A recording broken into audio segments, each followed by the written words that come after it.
Next speakers is Merima Menzildzic and Maria Antello, and I butchered those names, I'm sure.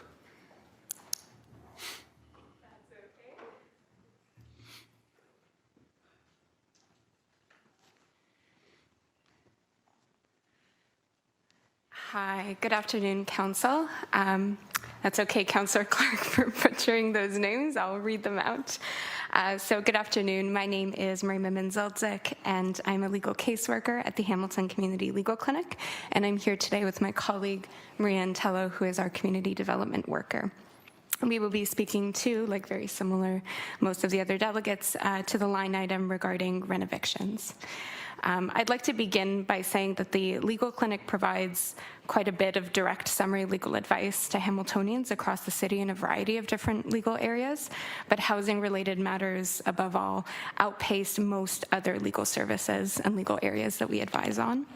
There are a range of different types of displacement tactics that are impacting tenants across the city, and I know that through a lot of the experience Maria and I both have in terms of going into communities and sitting with tenants and talking through the legal issues they're facing.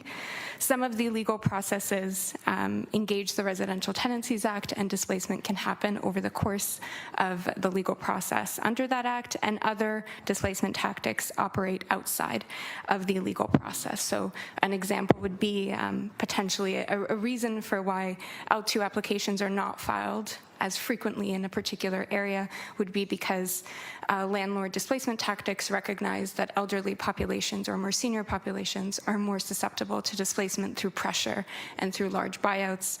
Newcomer tenants are more susceptible through pressure, through providing N12s and threatening eviction, providing some misinformation or misleading statements about the impacts of eviction and the process of eviction. And so those tenants would be displaced without actually going through the landlord-tenant board, and the landlord need not then file an L2 application. Displacement tactics of all kinds broadly rely on an embedded power dynamic between a landlord and a tenant. Where a landlord holds the proverbial and literal keys to a tenant's unit, most tenants exercise a distinct caution when trying to enforce any of their rights. This basic power calculus has grown increasingly exploitable in the midst of a housing crisis, to the point where myself, and I'm sure colleagues of mine would argue, threatening eviction at this time, at this stage of the housing crisis, is effectively threatening homelessness. The reality is that most affordable housing is housing that is currently occupied by a tenant. The moment a tenant leaves their unit, especially those who have lived in their unit for years, the city loses one affordable rental unit. And for every lost affordable rental unit, one more person can now be added to a 7-year-long housing wait list, and many tenants that are clinic services enter homelessness. Rent evictions are not a legal term, but a broad phrase used to describe a variety of different ways tenants can become displaced in a process undertaken by a landlord and engaging the renovation and repair of the residential complex or unit. Rent evictions engage something of a bundle of displacement tactics. These tactics can take the form of systemic displacement, like leaving a building with minimal to no repairs or renovations for decades, and then either resolving these issues caused by a lack of repair or renovation through the AGI process, an above guideline rent increase application, or by relying on vacancy through an N13 related process.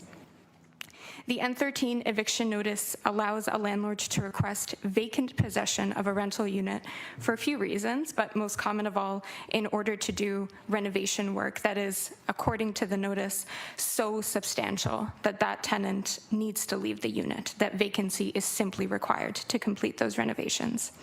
So what type of work constitutes vacancy? What does the type of work a landlord describing in the notice really mean for the tenant, and why is vacant possession required in order for those renovations to be completed? Right now, these questions are addressed at the landlord-tenant board when a tenant knows to go to the board to engage the hearing process and prepare for that hearing. In practice, many tenants leave before they attend a hearing. And for those that receive legal advice and are ready for a very emotional, intimidating, and oftentimes a very technical process at the board, this process feels like climbing a mountain with a toothpick, like one of my clients once said. The reality is that once a landlord hands out an N13, some tenants, most tenants, pick up and leave and squeeze their tight budgets even tighter. Those tenants who stay and fight, as you've heard today, do so because they really have absolutely nowhere else to go but outside. So this question about what type of work requires vacant possession becomes very important for the tenant. And at the board, it's an uphill battle, which requires a tenant to call contractors, electricians, journeymen, maybe even a few representatives who are understanding of the building code, the Planning Act, different types of legal processes that engage renovation and repair to dispute the presumption that these renovations are actually needed and require vacancy in order to be completed. I recognize my time is almost up, but I just want to quickly address this right of first refusal, which is a right in a sense that it's part of the Residential Tenancies Act, it's part of the eviction process, and the tenant has the ability to potentially exercise it. But when we think about what that looks like in practice, tenants who move out need to find a temporary shelter for an unknown period of time, and many move outside of the city because of the lack of affordability of current units in order to find a space suitable. This means leaving their medical teams, community supports, places they've lived in for large parts of their lives, and all of these things, and engaging in services that the city likes to believe and call are spaces and services that make this city the best place to age. For the very, very few tenants who do get that notification to return, it's really not a meaningful possibility. Thank you. Thank you.